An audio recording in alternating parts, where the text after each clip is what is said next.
Muy buen día a toda nuestra audiencia de Círculo Estratega. Hoy tenemos una nueva presentación a cargo de otro de nuestros alumnos de la Universidad Internacional de La Rioja, la maestría en ciberdelincuencia. El día de hoy, Alejandro Ibelk nos va a hablar de la recolección de evidencias probatorias para el tratamiento de cibercrímenes y relacionado con el tratamiento y algunas prácticas y estándares que se deben de seguir para que la evidencia no se corrompa y sirva como prueba justamente probatoria ante un proceso legal. Adelante, Alejandro, de favor, tu presentación, un poco acerca de ti, de tu profesión, de lo que te dedicas e inicias con el tema, de favor. Muchas gracias, Jonathan. Buenas tardes. Mi nombre es Alejandro Ibelich. Yo soy actualmente alumno del máster en ciberdelincuencia de la Universidad Internacional de La Rioja. Vivo en Chile, soy abogado de la Universidad de Chile, tengo un magíster en Derecho Penal de la Universidad Católica del Paraíso, un magíster en Derecho Público en la Universidad de Chile, estudié en la Universidad de Chile y actualmente me desempeño en el Ministerio Público, en la Fiscalía Nacional. Estoy prestando asesoría, soy abogado asesor de la Fiscalía en materia de recursos procesales. En ese sentido, me toca representar al Ministerio Público ante la Corte Suprema en los recursos de amparo y recursos de nulidad. Llevo trabajando en el Ministerio Público más de 24 años en diversas áreas. He sido fiscal de narcóticos, fiscal de robos en Valparaíso, Temuco, Santiago. En el área investigativa tengo bastante experiencia y este magíster tiene por finalidad conocer y entrenarme en las nuevas técnicas investigativas en materias de evidencia digital, para lo cual estamos actualmente haciendo nuestra práctica universitaria en Círculo Estratega. Así que estamos muy agradecidos de darnos la oportunidad de, de hacer estas prácticas. Esta es la segunda presentación, la anterior vimos el, el convenio de Budapest, el convenio sobre cibercriminalidad en sus distintas etapas, las cuatro partes que tiene este convenio en cuanto a definiciones, aspectos sustantivos que dicen relación con los nuevos tipos penales que se han estado tipificando, que se han establecido en los distintos países suscriptores y no suscriptores también de este tratado. La tercera fase, la tercera etapa o parte de este convenio dice relación con aspectos procesales, específicamente con la evidencia digital y técnicas especiales de investigación. Y la cuarta etapa o cuarta parte de este convenio que analizamos en la clase anterior dice relación con la cooperación y asistencia internacional. Así que reitero mis agradecimientos especialmente a Jonathan, quienes junto a Círculo de Estratega nos han facilitado este espacio para poder aprender y compartir este proceso de aprendizaje en la universidad. El contenido de esta presentación, en primer lugar, fue en base a una tesis que nos facilitó Círculo Estratega sobre evidencia digital de la Universidad Católica de Argentina, muy completo, que vamos a exponer sobre la clasificación, las características de la evidencia digital y las normas técnicas y buenas prácticas en materia de tratamiento y preservación de la misma. También se basa en un libro tipo manual del profesor Eduardo Aboso, que es bastante nuevo, fue publicado en Argentina y también trata sobre estas buenas prácticas y estos estándares internacionales que están contenidos principalmente en la ISO 23027, si mal no lo recuerdo, lo vamos a ver durante el desarrollo de esta presentación, que es la norma técnica por excelencia que se encuentra vigente en materia de evidencia digital, y también los apuntes de clase que vamos a compartir a continuación. Respecto del temario, vamos a ver en qué consiste la evidencia digital, cuál es la importancia en materia de investigación criminal y cómo ha sido aprovechado estos datos y la informática de las redes, la web, para la comisión de delitos como una nueva oportunidad para la criminalidad organizada. Características de la evidencia digital que hacen necesario un tratamiento diferenciado a la evidencia física, a la evidencia convencional, características que hacen también necesario la utilización de procedimientos, técnicas distintos y diferenciados al tratamiento y a las técnicas utilizadas para la recolección y análisis de la evidencia física. Vamos a ver de qué forma se puede clasificar la evidencia digital para tener claro de qué forma podemos utilizar en forma eficiente las técnicas para su identificación, para su conservación, preservación y para su incorporación en juicio. Vamos a ver un aspecto jurídico muy importante que dice relación con los derechos afectados en esta fase investigativa con evidencia digital, si en la búsqueda, identificación y recolección de evidencia digital se están afectando derechos y garantías individuales y por lo tanto se requiere o no orden judicial. Vamos a ver un caso en Estados Unidos que sentó un precedente muy relevante ya hace un par de años, que es el denominado caso Riley. ¿Qué derechos se afectan? ¿Cuáles son los principios en materia de evidencia digital que han establecido estos estándares internacionales? Vamos a ver qué tipo de personal experto, qué tipo de peritos, o mejor dicho, de personas con competencias especiales se requieren para la recolección, el tratamiento y peritaje de este tipo de evidencia. Vamos a ver algunos tipos de procedimientos específicos que estas normas internacionales que están contenidos en la ISO 27037 señalan como buenas prácticas, conductas que se deben de realizar, ciertas guías, ciertas fórmulas para tratar correctamente este tipo de evidencia, ya sea en la escena del delito, al momento de la incautación de dispositivos y equipos informáticos, en la manipulación de un ordenador y específicamente en la manipulación y tratamiento de los smartphones. A forma de introducción, ¿qué ventajas presenta el ciberespacio y la evidencia digital para la comisión de nuevas figuras delictivas, especialmente en la criminalidad organizada? Podemos decir que el espacio virtual, el ciberespacio, abre nuevas oportunidades, nuevos horizontes a la criminalidad organizada. En primer lugar, permite aprovechar y explotar ciertas vulnerabilidades, brechas de seguridad a los hackers para poder ingresar ilegítimamente a los dispositivos, a las redes informáticas. Es lo que se conoce como la actividad del hacking. Por otra parte, se amplían los objetivos criminales para las organizaciones criminales.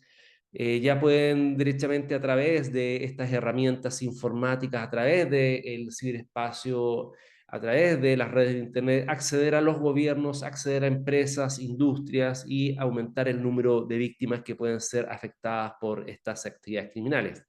También el ciberespacio permite ampliar las actividades criminales, los giros delictivos a nuevos delitos, pero cometidos en el mundo online, como el tráfico de drogas, pornografía infantil, contrabando y en general todas las diversas manifestaciones del crimen organizado.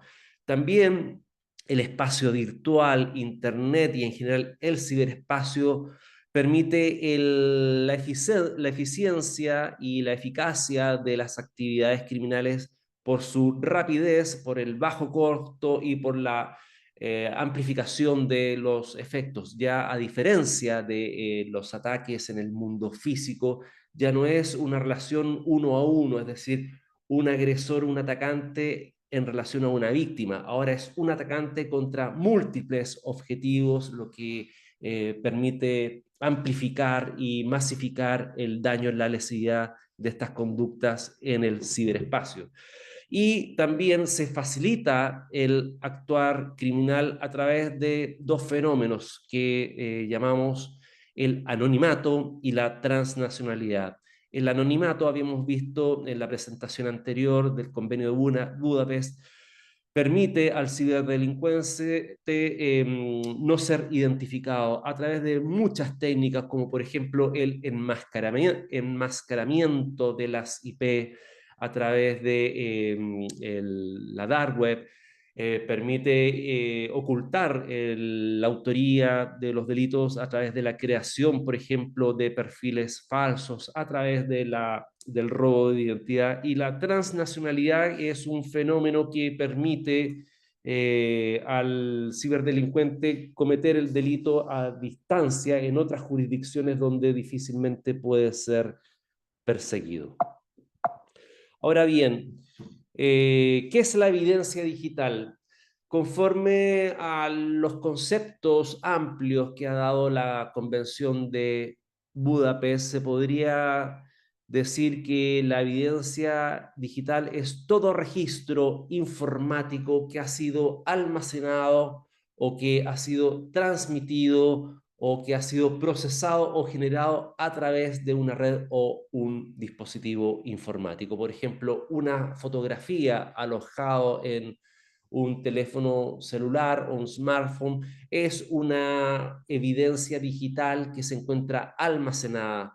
Por ejemplo, una llamada a través de una red de mensaje, una aplicación de mensajería, como por ejemplo WhatsApp, también es evidencia informática en el sentido que está siendo transmitido por un dispositivo informático y aquella información que es recibida también se entiende que ha sido de una u otra forma procesada o generada por un dispositivo informático. En conclusión, evidencia digital es todo medio que puede servir para probar un hecho y que se encuentra ya sea almacenada en un dispositivo o red informática o ha sido generado o transmitido por él. ¿Cuáles son las características de la evidencia digital y que justifican un tratamiento distinto a la evidencia física? Estas características son muy importantes porque hacen que deba tener otros mecanismos para su investigación, hace necesario que existan otro tipo de herramientas procesales para su búsqueda, su incautación y su preservación. La principal de ellas es el anonimato. El anonimato de la evidencia surge a partir de ciertas características que tiene el ciberespacio que permite comunicación rápida, instantánea, sin requerir para ello, sin ser una exigencia, la acreditación de las personas que toman contacto, las personas que interactúan en Internet. El anonimato es una cualidad o es una propiedad de las comunicaciones en Internet facilitadas por su rapidez y esto facilita enormemente, es una condición muy ventajosa para los atacantes, para los serial criminales en el sentido de que no van a ser identificados con mucha facilidad. En segundo lugar, la ubicuidad. ¿Qué significa esto? Que a diferencia de la evidencia física que está en un lugar específico determinado y que puede ser fácilmente eh, incautada o secuestrada, la evidencia digital puede estar en múltiples lugares en un mismo momento, con las mismas características. Esta evidencia digital puede estar en forma simultánea en distintos ordenadores. La característica de la intangibilidad dice en relación a esto con que no tiene un carácter corpóreo, no, la evidencia digital no puede ser percibida por los sentidos, no puede ser tocada, no puede ser vista, por lo cual para ser eh, asible o ser individualizada, tiene necesariamente que estar en un soporte físico, como por ejemplo un pendrive. La evidencia digital es digital, dice la doctrina, no es un objeto propiamente tal. La evidencia digital está constituida por una serie de bits o que son códigos de 0 a 1 que requieren un soporte físico para subsistir. Y ahí es el gran problema y la gran confusión que muchas veces se confunde el contenedor con el contenido. El contenedor de la evidencia digital podría ser, por ejemplo, un pendrive, un CD, pero el contenido es este conjunto de bits, que son las unidades más pequeñas en materia informática, que solamente pueden subsistir dentro de esta caja que llamamos contenedor. Es almacenable y en ese sentido requiere para subsistir, para poder buscarla, identificarla, tiene que estar en algún tipo de contenedor que puede ser un dispositivo informático, que puede ser un smartphone, un teléfono inteligente, que puede ser una unidad de disco duro, de disco rígido, que puede ser, por ejemplo, un CD, etcétera. Es transmisible en forma rápida, es volátil en el sentido que es fácilmente modificable, fácilmente transferible a muy bajo costo. No es lo mismo transferir una gran cantidad de dinero en forma física, que tiene un costo muy alto y un riesgo para la persona, que transmitir evidencia digital a través de la red de Internet, que es mucho más económico. Por eso, otra de las características de esta evidencia digital es su bajo costo de mantención. Se pueden mantener gran cantidad, caudales enormes de evidencia digital en forma de hosting, en data center o en algunos dispositivos informáticos, a diferencia de la evidencia física que es fácilmente corrompible, fácilmente deteriorable. Otra característica es que la evidencia digital posee metadatos. Los metadatos son datos sobre datos que, por ejemplo, nos indican el, el momento, las fechas de su creación, la fecha de su modificación, el tipo de ordenador que la creó, el estado en que se encuentra, y esos metadatos son muy importantes en materia investigativa, ya que nos puede entregar información respecto del tipo de ordenador, el tipo de programa que creó esta evidencia digital, nos puede indicar qué fecha fue creada, qué fecha fue modificada, y una vez eliminada incluso quedan datos que pueden ser registrables a través de distintos mecanismos.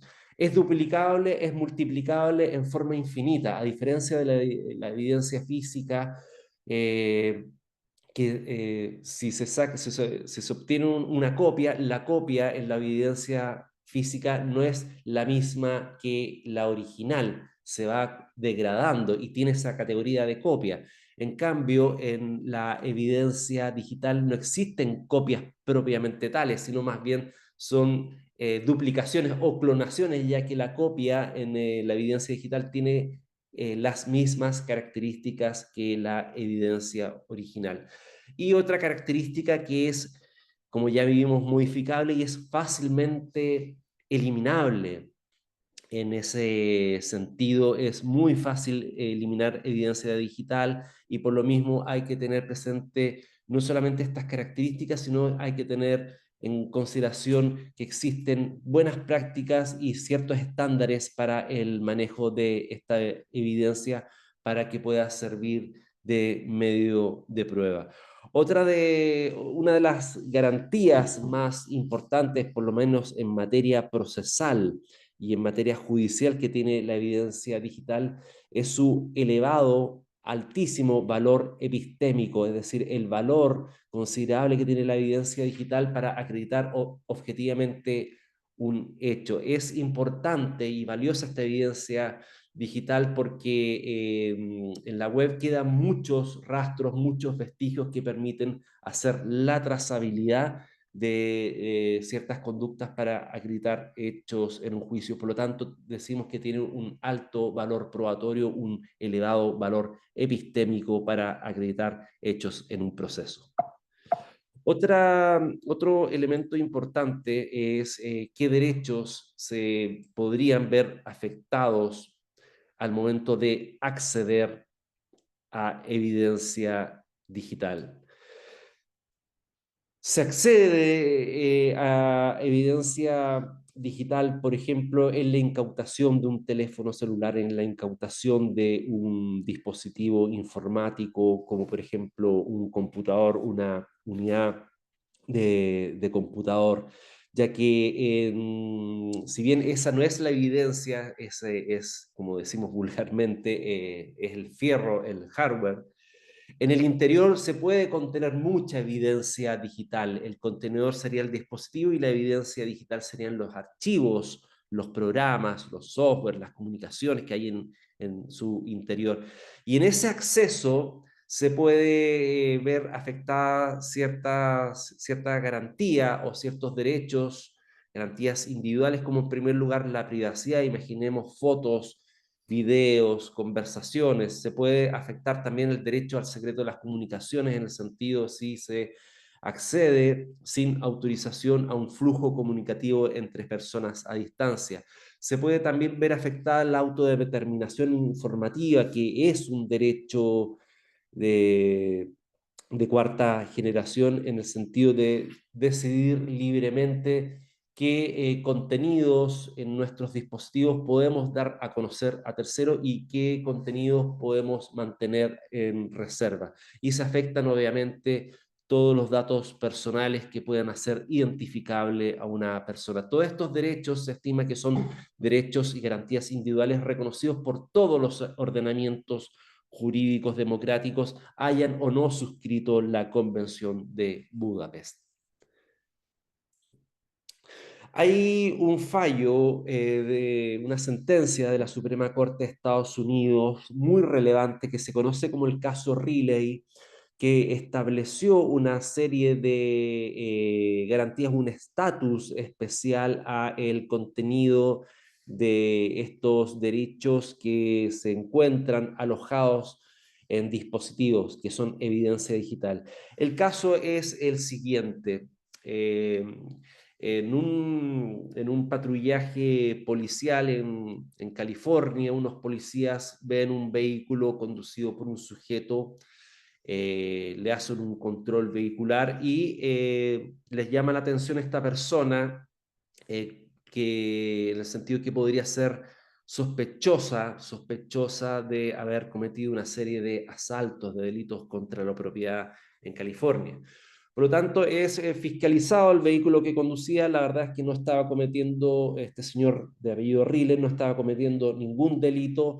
Es fiscalizado a través de un procedimiento normal de fiscalización vehicular, lo detiene y la policía en ese momento le incauta, le toma su celular y empieza a ver los archivos fotográficos y encuentra que en las fotografías hay imágenes de esta persona portando armas junto a otros compañeros, amigos de delito que habían sido identificados en una serie de asaltos cometidos en ese estado, por lo cual es detenido, se le incauta el celular, es procesado y es condenado por una serie de delitos que se habían cometido en California. Fueron varios delitos, varios asaltos muy violentos donde participó con las armas, y precisamente la evidencia incriminatoria fueron estas fotografías que encontró la policía en su celular.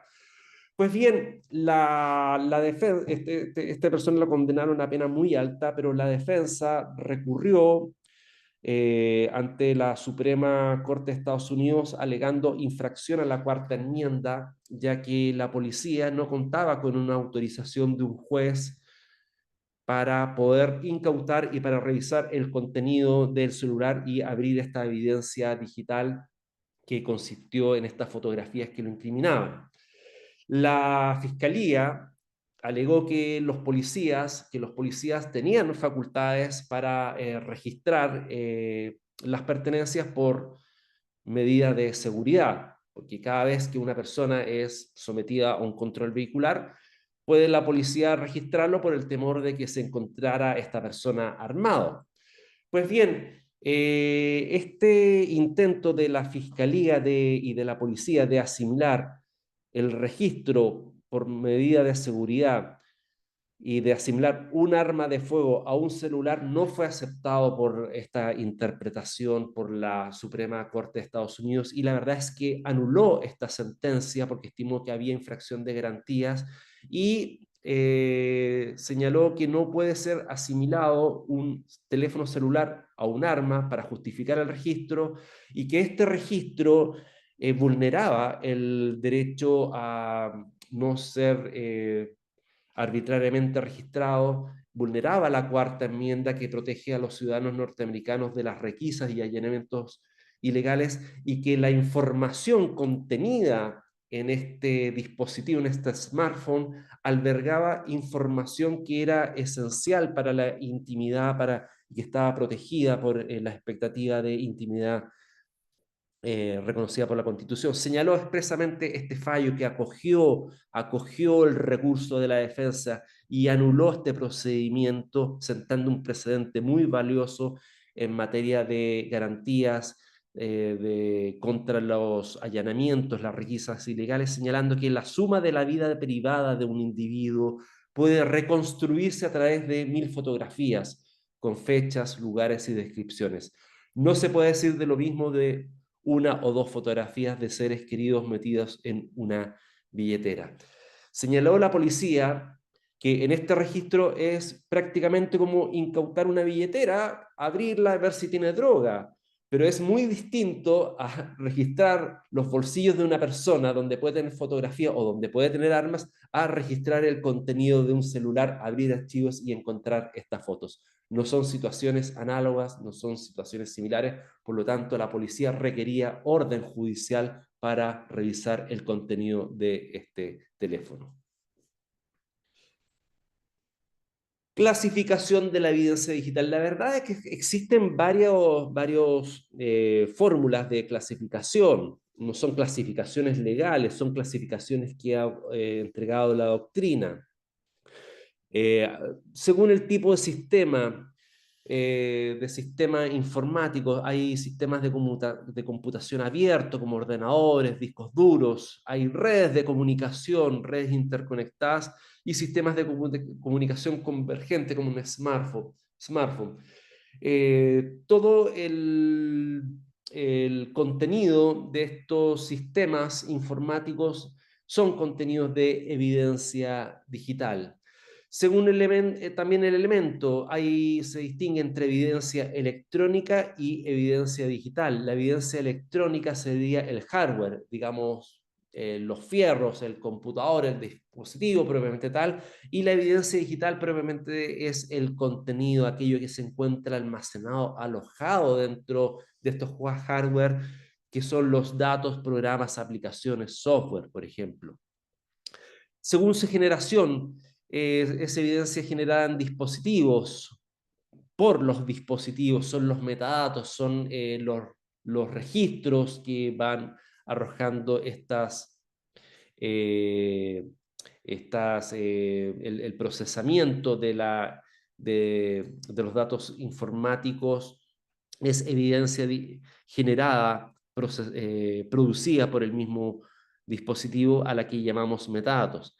Hay también evidencia digital generada por la propia persona, por el propio usuario, como por ejemplo una fotografía o por ejemplo un documento análogo en papel que lo digitaliza y al momento de digitalizarlo se transforma en evidencia digital. Y también hay evidencia mixta en que hay por un lado acción humana y también por otro lado hay acciones netamente procesos informáticos que generan metadatos, por ejemplo, al momento de descargarse una página web. También hay otras categorías según su estado. Según su estado, la evidencia puede ser estática o dinámica. La evidencia estática es la que se encuentra, por ejemplo, en un dispositivo y se encuentra latente en ese momento, por ejemplo, una fotografía alojada en un archivo. Y hay evidencia que también se dice que es de carácter dinámica, que se está generando momento a momento, por ejemplo, en la memoria RAM o la evidencia que se genera en la memoria RAM, y ello es importante ya que la incautación de la evidencia dinámica es muy difícil, ya que si se apaga, se desconecta el dispositivo, se desenchufa, por ejemplo, se pierde la evidencia dinámica que se está produciendo, que se está generando momento a momento. Por lo tanto, hay técnicas muy específicas, como vamos a ver, para la búsqueda, la incautación y el registro de esa evidencia que es de carácter dinámica que se está generando y se está eliminando momento a momento, es evidencia de carácter continua. ¿Cuáles son los principios de la evidencia digital? Estos principios, perdón, ahí parece que salí de la pantalla. Estos principios han sido establecidos por los estándares internacionales contenidos en la norma ISO 27037. Esta norma ISO es una especie de guía o de manual internacionalmente aceptado por la comunidad de expertos en informática. Es una norma estándar reconocida, digamos, universalmente, es la más prestigiosa. No es una norma legal, no es una norma legal, pero sí es una norma que es utilizada por los expertos en materia de búsqueda, recolección, aseguramiento y custodia y análisis de evidencia digital. Pues bien, cuenta con 3 principios básicos que debe tener todo experto o toda persona encargada del manejo de evidencia digital. En primer lugar es el principio de la relevancia. Significa que la evidencia que se busca tiene que ser apta para vincular o para formular una hipótesis de un caso. Pensemos en un proceso judicial donde se quiere acreditar, por ejemplo, un delito de injurias. Pues bien, la evidencia que se busca tiene que ser relevante, tiene que ser útil, tiene que ser apta, apropiada, idónea para servir de base para acreditar ese hecho que forma parte de una teoría del caso de la fiscalía si que quiere acreditar un delito o también de la defensa si es que quiere acreditar la falta de participación en ese hecho. El segundo principio es el de la confiabilidad, es decir, que las técnicas, que los mecanismos de identificación, búsqueda, aseguramiento y de análisis, de peritaje de la evidencia digital, tienen que ser procedimientos que hayan sido probados, que deben ser conocidos, que deben haber sido testeados, que deben haber sido probados su fiabilidad y que tienen necesariamente que tener un margen de error. Eh, para ello existen estándares como que tiene la comunidad de técnicos, la comunidad de especialistas para medir cuál es el grado de fiabilidad y cuál es el grado de error es lo que se llama, podríamos decir, como la duda razonable, que puede ser cuantificado por lo menos en el área informática de los expertos forenses en esta especialidad.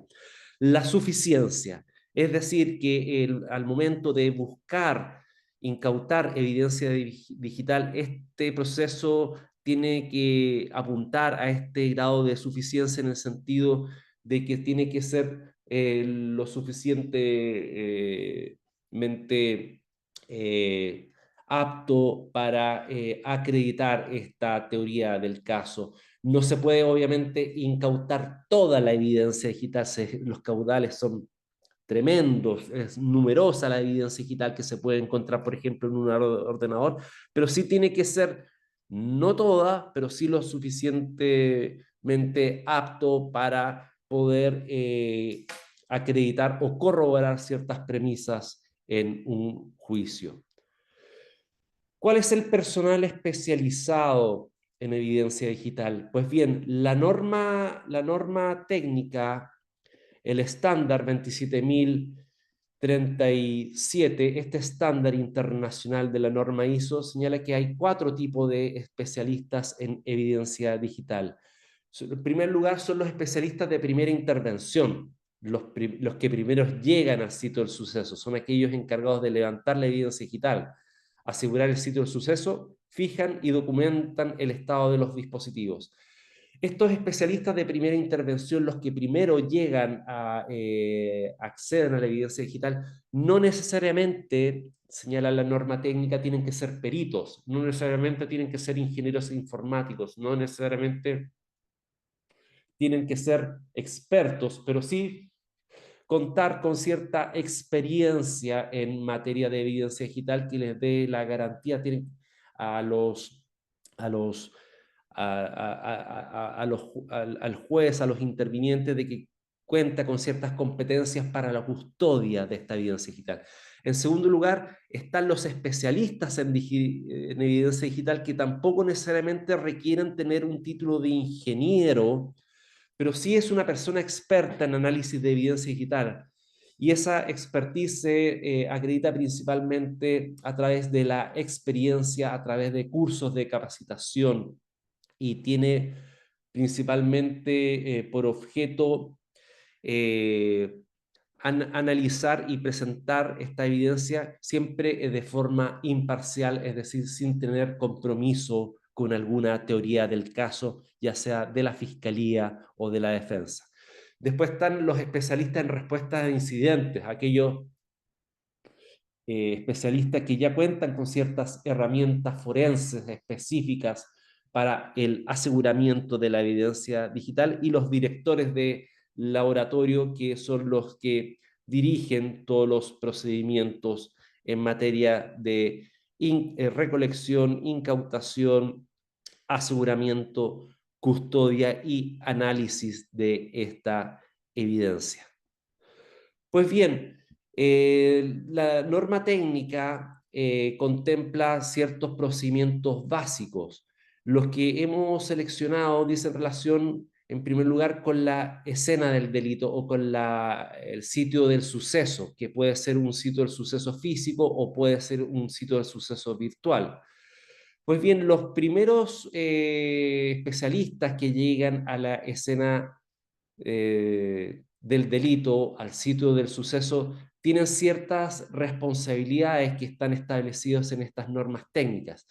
Y son cinco las obligaciones o los procedimientos en que tienen que tener un especial cuidado. Y estos 5 procedimientos son los siguientes. En primer lugar, deben observar y establecer los parámetros de la escena del delito. Todo esto se debe documentar por escrito, ojalá fotográficamente o a través de algún mecanismo que asegure la fiabilidad de la escena del delito, que puede ser una escena fija, una escena movible, por ejemplo, si estamos en presencia de un video, o puede ser una escena del delito física, si por ejemplo acudimos a una oficina donde hay un ordenador.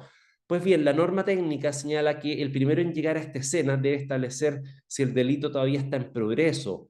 Luego tiene que tomar nota de las características físicas, área circundante. Para los investigadores forenses, esta etapa debe ser extendida a todo el sistema de información y la red que se encuentre dentro de esta escena, porque puede ser que un computador, un dispositivo informático esté conectado a otro. En estos casos, dichos sistemas o red pueden ser blancos de un inminente o un actual ataque. Por ejemplo, pensemos en una empresa que puede ser víctima de un ataque de denegación de servicios a través de un sistema de ataque que se denomina el DOS. La segunda medida o el segundo fase de este procedimiento es adoptar las medidas de seguridad, tanto para el propio especialista que está a cargo de la concurrencia al sitio de el suceso, como el entorno donde esta escena está siendo analizada. Si se observa, señala la norma técnica, una condición insegura, de inmediato deben adoptarse las medidas para mitigar o para reducir esos riesgos. Se deben tomar acciones necesarias a fin de evitar peligros, riesgos eléctricos, químicos o biológicos, de igual manera de cualquier actividad criminal que se pueda desarrollar en ese momento. La tercera fase o la tercera obligación que establece esta norma técnica es asegurar la escena. Se debe retirar de la escena todas las personas extrañas, los curiosos a la misma, para que no alteren el sitio del suceso. Se debe prevenir el acceso no autorizado a la escena del crimen o al sitio de suceso, evitando así la contaminación de la evidencia ante su posible alteración. En cuarto lugar, debe asegurarse físicamente las evidencias a fin de mantener la cadena de custodia de las evidencias. Se debe guardar y etiquetar cada una de estas evidencias. Si se trata de dispositivos informáticos, vamos a ver que hay contenedores específicos que son bolsas o contenedores antiestáticos para que no se pueda alterar el contenido de la evidencia que se encuentra alojado en estos dispositivos. Aquí, en este procedimiento es esencial un instrumento que se denomina la cadena de custodia.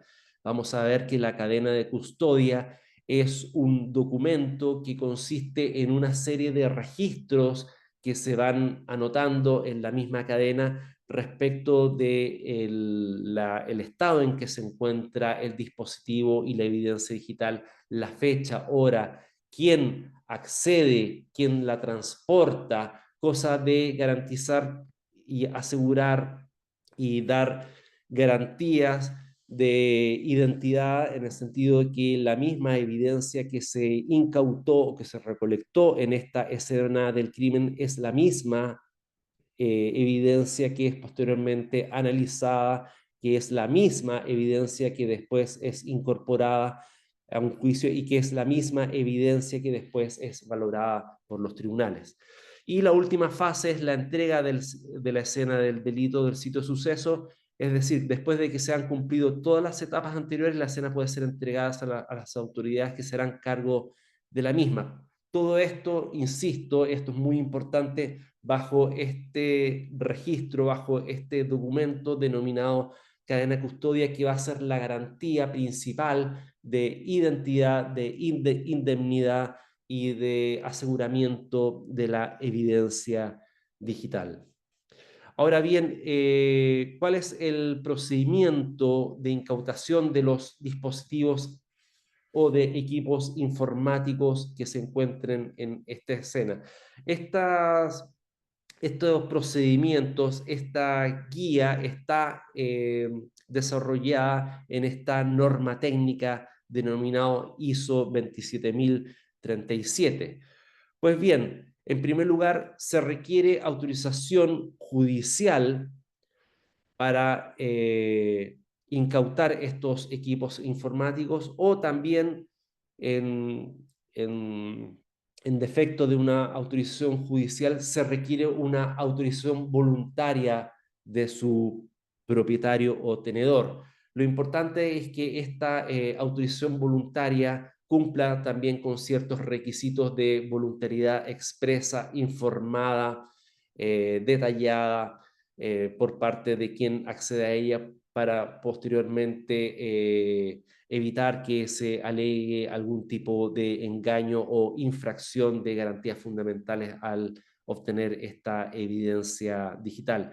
Yo, por lo que he visto en las causas que tenemos en el Ministerio Público, sugiero y sugerimos en la Fiscalía siempre actuar con orden judicial, ya que muchas veces las personas que voluntariamente entregan sus dispositivos alegan posteriormente si son acusadas por un delito que dicha autorización no fue obtenida de forma correcta o se omitió alguna información por parte de la policía que incauta ese dispositivo y eso podría posteriormente poner en riesgo el procedimiento por peligro de nulidad o peligro de que se excluya esa evidencia en un juicio.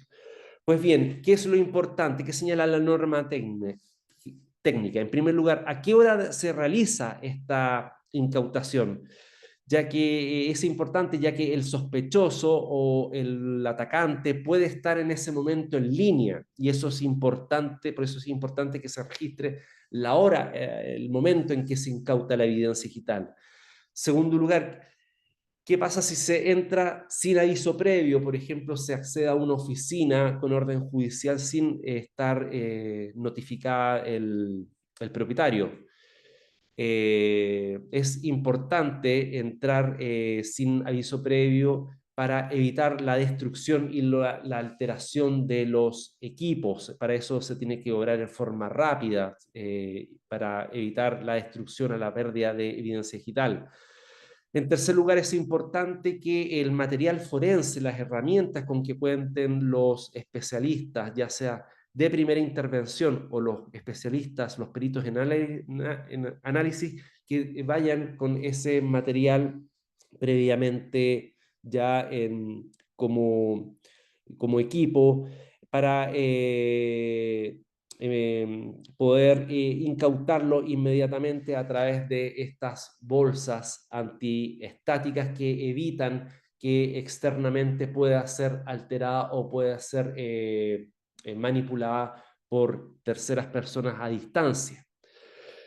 Para ello se tiene que, en primer lugar, contar previamente con una cadena de custodia, con embalajes de papel, etiquetas, discos y herramientas, cámaras fotográficas e incluso herramientas que permitan obtener copias forenses, ya que lo ideal, como vamos a ver, es que todos los análisis y peritajes que se hagan sobre evidencia digital se trabaje sobre copias, ya que una de las características, como vimos, es la volatilidad, en el sentido que es fácilmente destruible.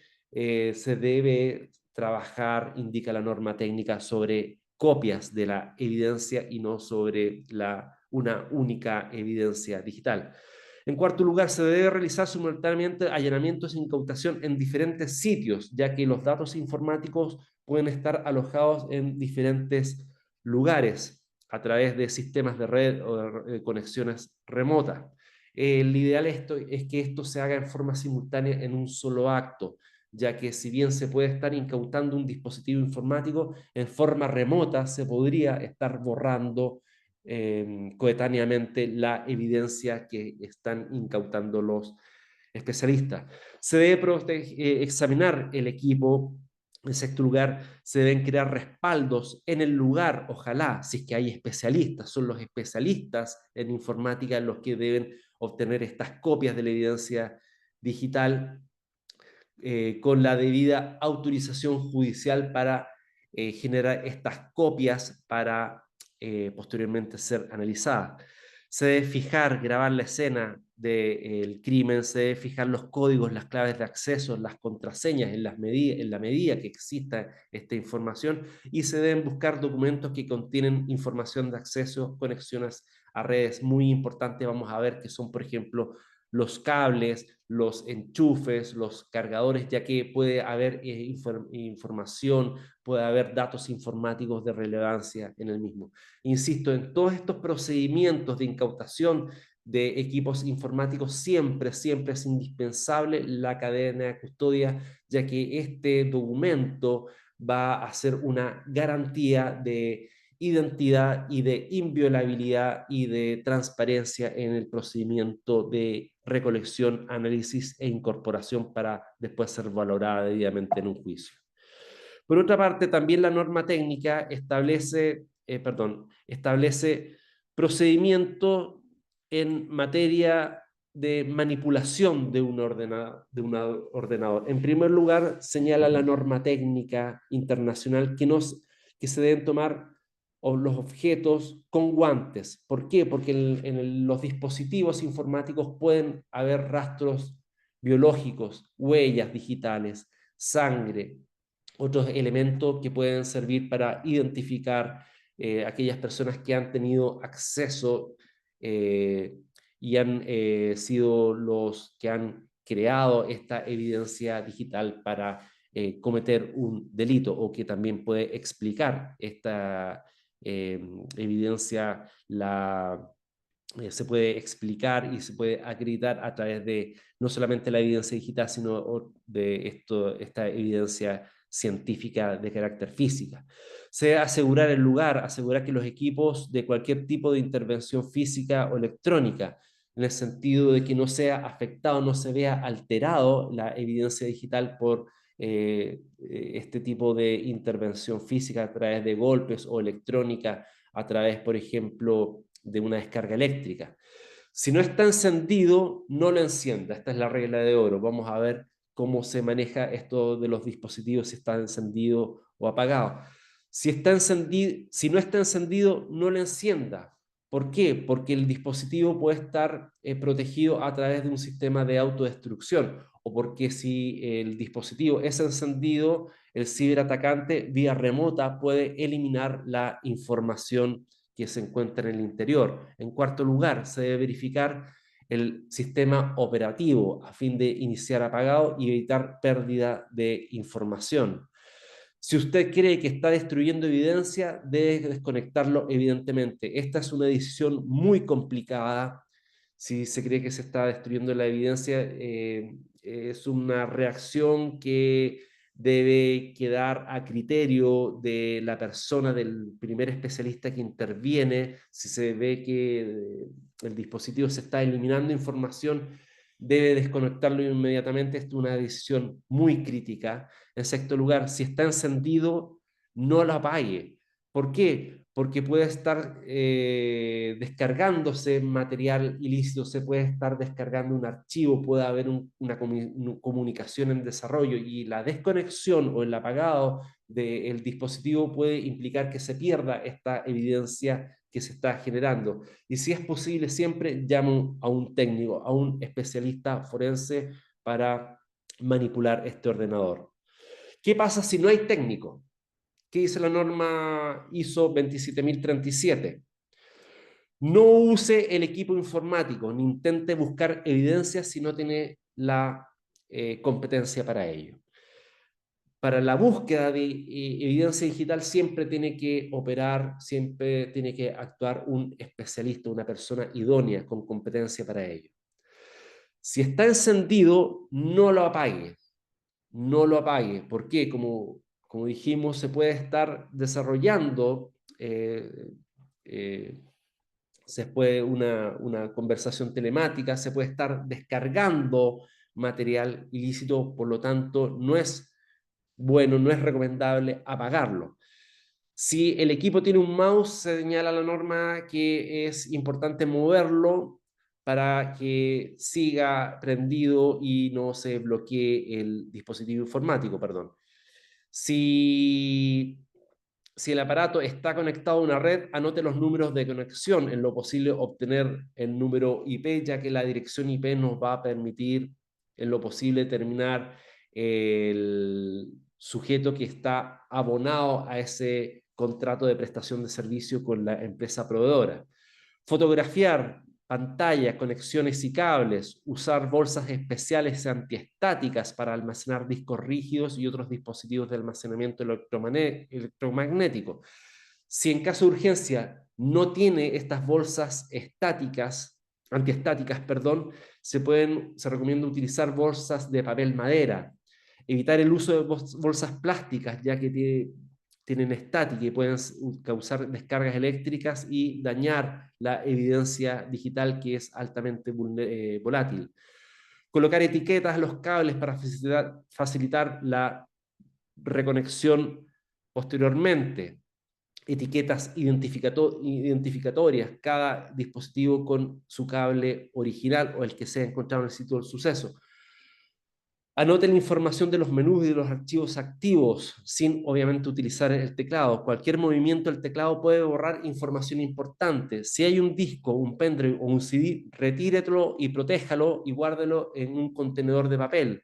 Bloquee todas las unidades de grabación con una cinta. Los puertos de entrada, los puertos de salida, y la idea es sellarlos con una cinta básica, con el objeto de impedir que terceros puedan ingresar, acceder o conectar un puerto, en ese puerto USB, algún pendrive para alterar la evidencia del dispositivo. Bloquee toda unidad de grabación con una cinta, selle cada entrada o puerto de información.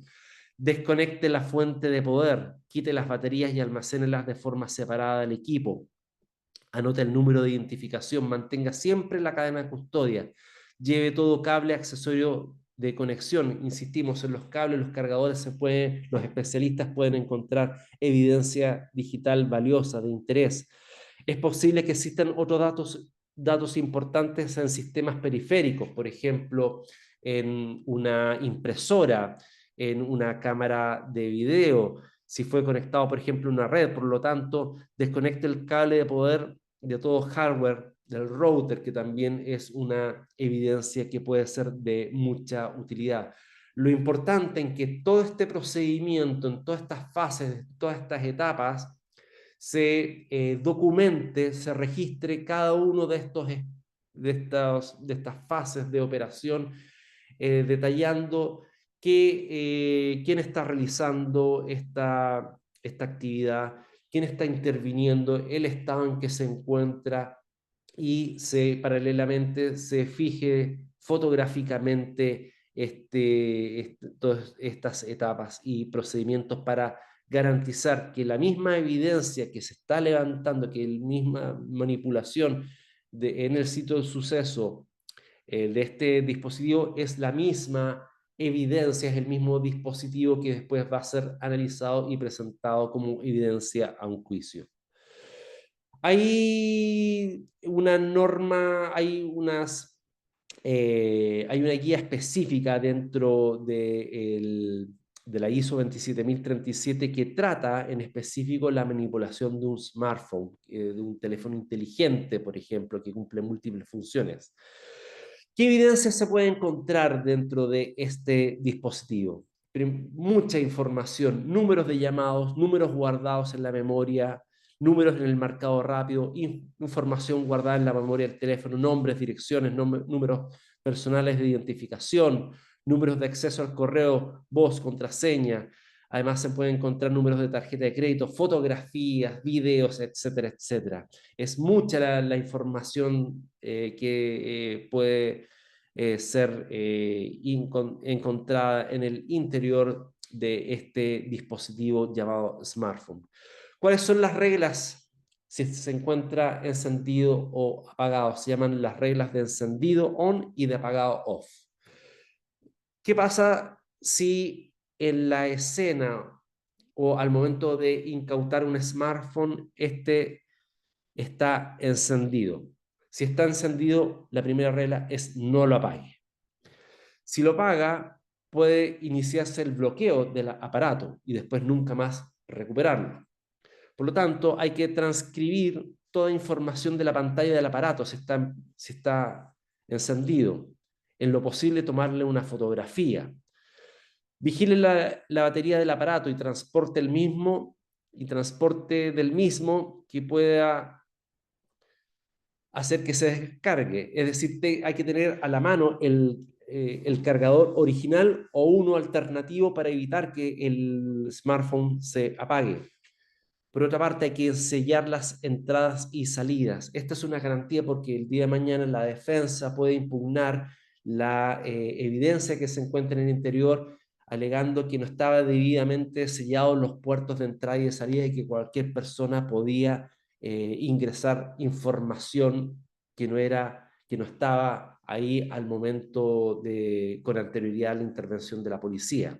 Por lo tanto, es evidencia que puede ser alterada. Y una de las garantías para evitar la manipulación, la alteración o el acceso indebido a esta evidencia que se está incautando es acreditar que se sellaron los puertos de entrada y de salida y todo ello debidamente registrado en las cadenas de custodia. Buscar y asegurar el conector eléctrico para que no se apague y colocar el dispositivo del smartphone en una bolsa Faraday, así se llama, que es una bolsa especial para aislar de emisiones electromagnéticas y evitar que se pueda alterar la evidencia digital, que es evidencia muy volátil que se encuentra en el interior de este smartphone. ¿Qué pasa si el smartphone se encuentra apagado? Si se encuentra apagado, hay que dejarlo apagado hasta que un perito o un especialista informático con las herramientas específicas pueda periciarlo. Prenderlo, si lo prende, puede alterar la evidencia, al igual que las computadoras. Si lo prende, puede estar activando un código de autodestrucción. Si prende indebidamente y sin tener las herramientas, puede el ciberdelincuente puede vía remota eliminar toda la información que se encuentre en el interior. Antes del análisis del aparato consigue un técnico capacitado en el mismo. Si no existe técnico, use otro teléfono, ya sea para fotografiarlo o para registrar el estado en que se encuentra este smartphone. Es necesario que el investigador busque el manual del usuario relacionado con el aparato en la medida de lo posible. Y como norma fundamental, si está apagado, nunca, recomienda la norma ISO, nunca pedirle la clave al propietario. ¿Por qué? Porque en vez de entregarle la clave original, le puede estar entregando la clave de autodestrucción del equipo informático. Por lo tanto, si está apagado, nunca el especialista, se recomienda la norma técnica ISO, nunca pedirle la clave de desbloqueo al titular, al usuario, porque puede ser eso una trampa para eliminar evidencia. Básicamente, estas son los procedimientos básicos respecto de la escena del crimen, respecto de la incautación de dispositivos y el trabajo, la incautación de un smartphone. Y la regla fundamental es siempre trabajar con una cadena de custodia, ya que esta es la pieza clave, la pieza fundamental que va a permitir garantizar la identidad, la inalterabilidad y la transparencia de todo este procedimiento de incautación y de análisis y de incorporación de evidencia digital. Eso es principalmente lo que les quería exponer. Jonathan, si es que hay alguna observación, algún detalle que quisiera conversar. Claro, muchas gracias, estimado Alejandro, por tu presentación. Muy interesante. Recordar que estas webinars pues buscan difundir este tipo de temas que en realidad pues son muy específicos, muy técnicos, muy amplios. Todavía habría mucho más que abordar. Sin embargo, pues bueno, aquí lo hacemos con el apoyo de ustedes, de la maestría en ciberdelincuencia, pues para divulgar este tema, este tipo de temas entre nuestra audiencia. Y bueno, solamente a manera de conclusión, recordar que en efecto este tipo de evidencias, así como cualquier otra evidencia biológica en un crimen cualquiera, digámosle así, pues tiene que ser tratada con su debida delicadeza, porque igualmente pues puede ser corrompida. cabe destacar que pues un juez lo único que va a analizar pues son las evidencias. Evidentemente él no está en ese momento en la situación donde se comete el crimen. Entonces lo único que va a evaluar pues son evidencias. Y si estas evidencias llegaran a estar alteradas de alguna manera, pues serán desechadas. Justamente también ya nos hablas acerca de la norma ISO 27037, recordando que las normas de la familia 27000 son relacionadas hacia el sistema de seguridad de información que deben de tener o que es opcional para las empresas, sin embargo es muy importante para mantener la gestión de la información. Y este tipo de estándares, pues al ser optativos, como también bien lo comentas, pues tienen que observar la reglamentación de cada país, también para el tratamiento de la evidencia y la custodia, la cadena de custodia que también ya mencionabas, pues es justamente de suma importancia para que la prueba no se degrade y no sea desechada justamente en un proceso judicial. Recordando también que eh, pues este tipo de pruebas ante un juez que las estará evaluando, si llega a haber alguna duda razonable, y eso es un principio jurídico, pues prevalecerá el principio de inocencia del presunto implicado. Entonces, aunque nosotros tengamos la certeza por haber sido víctimas o testigos del crimen, si la evidencia no lo sustenta, pues esta persona o el presunto implicado gozará de su presunción de inocencia. Entonces, bueno, muy importante todos estos temas que ya nos comentas, estimado Alejandro. Si gustas dar algún comentario de conclusión, vista hacia el cierre de la presentación, de favor. Sí, muchas gracias por tus observaciones, Jonathan. Estos temas sobre el tratamiento de la evidencia digital, por lo menos en nuestro país, son bastante nuevos. Estamos en ciernes en materia procesal de valoración de evidencia digital y, y nuestra principal debilidad yo creo que es en primer lugar la falta de conocimiento de las características de la evidencia digital que la hacen distinta a la evidencia física, a la evidencia tangible, a la evidencia convencional.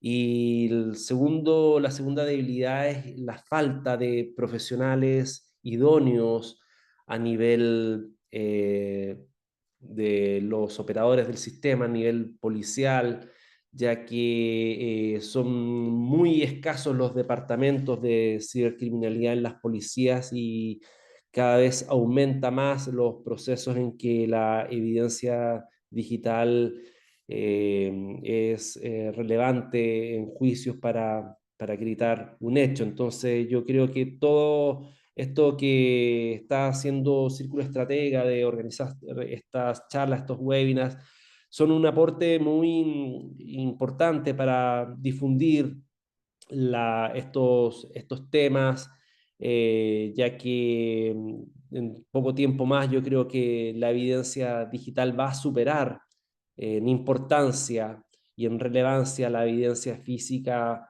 la, para la acreditación de una gran cantidad de delitos que va en aumento. Así que es muy importante el trabajo que está haciendo Círculo Estratega con con estas iniciativas, con estos webinars. Así que agradezco nuevamente, Jonathan, a ti, a tu empresa, en darnos esta oportunidad para aprender, difundir y desarrollar estos temas. Muchas gracias, Jonathan. Claro que sí, pues muchas gracias, estimado Alejandro. En efecto, cada vez somos un mundo más digitalizado y en efecto cada vez va a haber más delitos porque va a haber más usuarios, va a haber más aplicaciones, la tecnología cada vez se va a utilizar cada vez más por un mayor número de personas. Recordemos que también vienen avances importantes en cuanto a inteligencia artificial, en cuanto a computación cuántica, el Internet de las cosas. Entonces, en efecto, cada vez vamos a ser una sociedad más digitalizada y es importante tener este tipo de conocimientos para los especialistas, especializarnos cada vez más en estos temas y también preparar a las nuevas generaciones en todos estos temas, porque pues, realmente las nuevas generaciones son nativos digitales, ellos ya nacen con esta tecnología, ya le saben utilizar.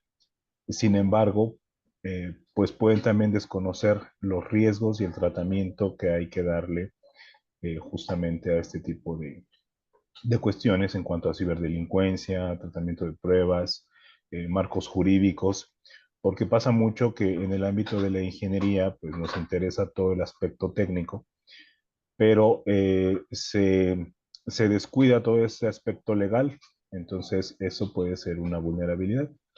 Y nuevamente felicitarte a ti y a tus compañeros porque justamente ustedes están en la parte del derecho, de la abogacía, entonces se involucran con estos temas técnicos digitales que evidentemente les genera un esfuerzo porque no es su carrera inicial, pero felicidades por este esfuerzo que hacen, por involucrarse en estos nuevos temas y también transmitirnos conocimientos a nosotros como área técnica para poder diseñar cada vez sistemas más seguros y generar las herramientas necesarias para la recopilación de evidencia, la trazabilidad de pruebas y todos estos temas que seguiremos abordando en estos webinars con el apoyo de la Universidad Internacional de La Rioja y sus alumnos en maestría en ciberdelincuencia y ciberseguridad.